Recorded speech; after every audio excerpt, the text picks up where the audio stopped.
The Summer Showdown threw a wrench into a lot of people's power rankings for the Overwatch League and individual player stocks. So today, let's discuss some of the biggest risers and fallers for the Overwatch League after the Summer Showdown. I'll start off with some of the fallers, and these are all going to be teams for me because they all have a lot of players in their team that I could talk about more individually. So let's start off with the Chengdu Hunters, who I think it's probably the most obvious of the fallers picks. That's why I put it first.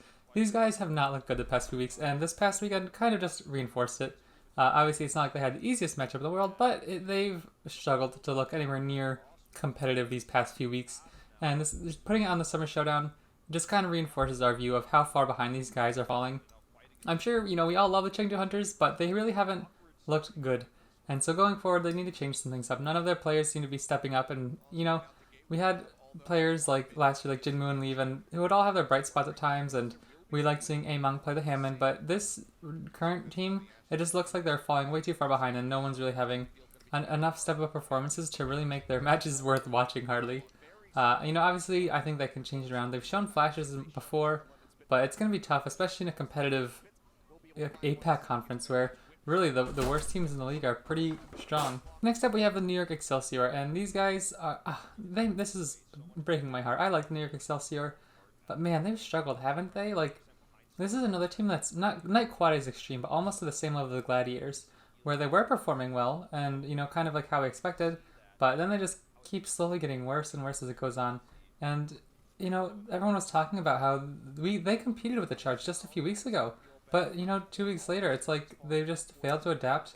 And usually I think it'd be harder for the winning team to be even more dominant the next time because, the losing team has like more mistakes and stuff to fix. They realize what they can do better. But the Charge just pulled so far ahead of the Excelsior. And the fact that the Dragons are there as well, it's really making it look like the Excelsior aren't even close to competing for the top spot in APAC anymore.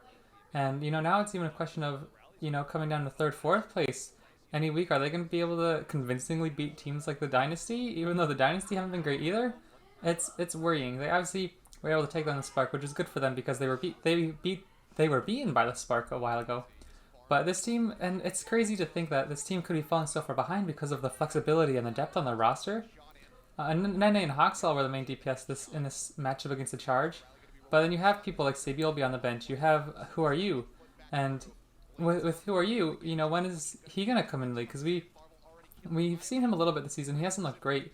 But if there was any time for him to be a superstar for this team, it was probably this past week, wouldn't you think, with the new Genji meta? And maybe moving forward, they will use him more. But obviously, Haxall's a great Genji. But it's crazy to think, you have Haxall, and you have Amandu, who's a young player as well, who everyone's liked what they've seen so far, but didn't really play much this tournament. And going forward, this team has a lot of flexibility and growth to be had. I think especially with Who Are You and Mandu, who could develop into cornerstone pieces for this franchise. If they can develop, this team can rebound. But at the moment, these guys' have fallen really far. And it's tough to watch because, they deserve better. They're a really good team when they're playing well, and they have a lot of good players. So moving forward, I hope they can bring it back. But at the moment, their stock is definitely falling. Okay, I'm recording. Okay. You're good. Next up for the biggest followers, we have the LA Valiant. And this is because I think that teams like the Excelsior can rebound and have the flexibility and talent to do it. Whereas with the Valiant, if this current meta sticks, it just does not look like they have the depth and flexibility and overall playstyle to really succeed in this meta. We know Shax is a great DPS, but when he's forced to duel the Genji on his Tracer, it makes it tough for him to come out on top, and in that respect, then makes the rest of the Valiant struggle. I think especially McGravy and Dreamer really kind of, got beaten on this past week because of the DPS's inability to really take these duels and stuff, and they were just able to get manipulated by the other team's tank lines. So moving forward, they either need to see some extreme improvement in the current composition meta, or hope that the meta just moves on, because there was so much hype for KSP and Shax moving into this, especially like 2 weeks before the tournament, about how good of a team they were. These guys could compete for, maybe an upset against the Shock if things go their way. But now I think everyone's kind of fallen back to earth, and I don't want to say I'm completely down and out on these guys. That's not a fact. I do think these guys can be a good team, But at the moment, they did look really incapable of handling this meta. So let's move on to the risers. This one I want to put on the most boring one first because it's most obvious. The Paris Eternal and the Charge. Now, for the Charge, this is kind of weird because we all know they were top team, right? They didn't like go from extreme underdogs like the Paris Eternal were quite as much. But I feel like no one was really talking about the Charge quite as contenders. We were talking about they look good, they're a good team and everything, but not quite able to beat the Dragons quite yet. And, you know, like, oh, we've seen them beat the Excelsior, take them to Game 5, all this stuff. But they didn't look quite as dominant as they did until this week. And now that they did it in the finals, on the big stage, everyone's talking about Krong, but, you know, like, it's more just talk. And now it's like, oh, wow, holy cow, we need to actually pay attention to this team like crazy. Krong's really good, Shu's really good. This whole team just beat the Dragons 4-2. And so that was really awesome to see for them because even though I feel like maybe their rise wasn't like so much of a rise in position as a increase in like their in the width of their reputation.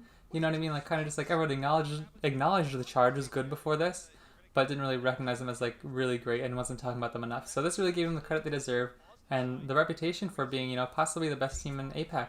Well, not possibly, you know, they are. They just won it. And moving forward, we'll see how they can compete against the Dragons for the rest of the stage or for the rest of the season because obviously one series isn't going to determine your whole season.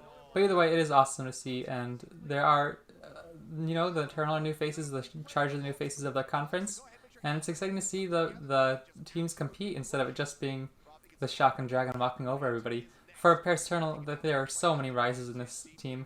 I think, you know, obviously Sparkle, probably everyone's crazy about now. 2 or 3 weeks ago, people were calling for his head, saying he's holding the Paris Eternal back. But now he's, you know, MVP of the tourney, helping them win, and obviously players like Fielder playing on 200 ping in a different time zone and able to play such an elite level of support is insane. So obviously lots of players in that team that deserve credit too. So that's my most boring of the rises, but 2 of the most important. Next up we'll move to the Defiant. Obviously these guys are the ones who upset the Valiant, and then moving in they upset the Reign as well. And the Reign, I think are another team that could be in the Fallers bracket, but either way the Defiant looking competent now. I don't think anybody gave these guys any credit. Kind of had them in the same pile we had the Washington Justice where, you know, they're just at the bottom of the barrel. No one really thinks they're any good. And now with this meta, they're actually pretty solid. I don't think they're great by any means, but they've shown that you know, they're better than at least the Reign and the Valiant. And with that note, I'd probably say, you know, have a chance against the Justice and the Fuel and the Gladiators any given week. So they could have just jumped from like my bottom tier to, you know, possibly mid tier as long as this meta continues. I thought Agility played a solid Genji, not a great one. But that, you know, Logics can help carry as well, and that even though neither of those 2 DPS I'd say are the best in their respective roles, but they're both solid and can help carry this team forward. And so it's awesome to see Kariv finally, maybe his team starts competing a little bit here, because I like Kariv a lot. Cruz looked rough, but I think he can fix that going forward, because we've seen him be successful in the past. So with that going forward, I think they have a good chance, especially in these next few weeks with this meta, playing pretty solid Overwatch, and that we should give them credit for what they were able to pull off in the tournament. Next up, this is my personal favorite. I don't know. I'm a London Spitfire fan, so the fact that they didn't do so well was disappointing. But my second favorite team is the Paris Eternal, and so I was super excited to see them take the final. But for one of the individual players that I was happiest to see perform well is EQO. I don't know why. It's weird because like in real life for baseball, I'm a Yankees fan, so I hate the Red Sox. I'm a Vikings fan, so I hate the Packers. Right? But for this, I'm a Spitfire fan, but I like the Fusion. I don't know why, but ever since that Season 1 finals, it felt, I don't know, more personal, I guess, than just a hatred rivalry.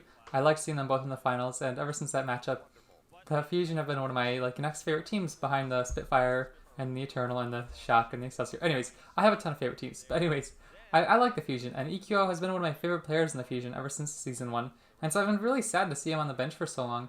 And with him coming in and absolutely popping off on the Genji, I don't think many people would argue he's a top 5 Genji in the league right now. I think that's a pretty easy statement to make that he's top 5. And especially with them making the finals, I thought it was so awesome to see the contrasting styles between these teams about how, like, you know, some teams would really go for the setups on the halt, while other teams like the Fusion would have EQO kind of be punishing on the side and flanking and stuff. Obviously EQO did get caught out a few times, but it was very well rewarded. And that Genji play on Rialto, holy cow, yes please, like most Twitch clip ever.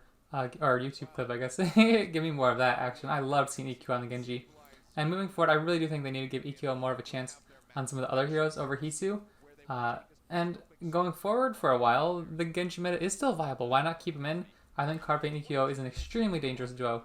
And I think his stock really, really rose because no one even really had him, or like the Fusion didn't have him playing at all for however long. But he comes in and helps them get to the finals in an extremely close match over the Eternal.